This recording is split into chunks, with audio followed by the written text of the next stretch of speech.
In organic farming, weeds have to be dealt with manually. Steve is using a wheel hoe.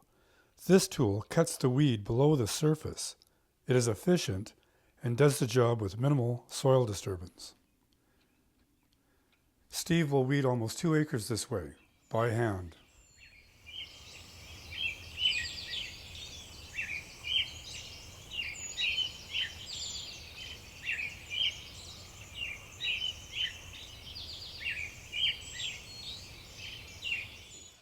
So you call this hand-to-hand combat, Steve? I do, yeah.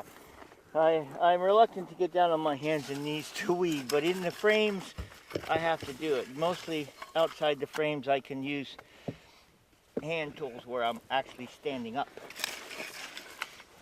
But here, once in a while, I got to get in and do this. Is this the first time you had to weed these beds, Steve, with the tomatoes? No, I went through them lightly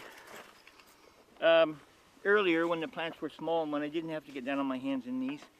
You know, where I just did it with a stand-up hoe. And you can. But after a while, the plants sort of grow all over the place and the weeds grow up underneath them and whatnot. So. And these tomatoes are looking pretty good, so will you have to weed again before harvest now, or will this be I don't think so.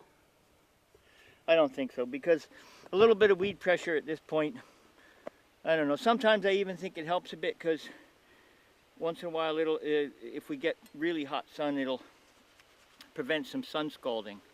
You know, some of the varieties out here, because they're early, don't have a tremendous amount of foliage.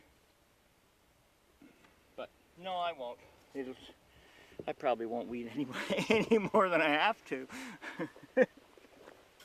Yeah, it looks like a lot of work. Oh yeah, it is.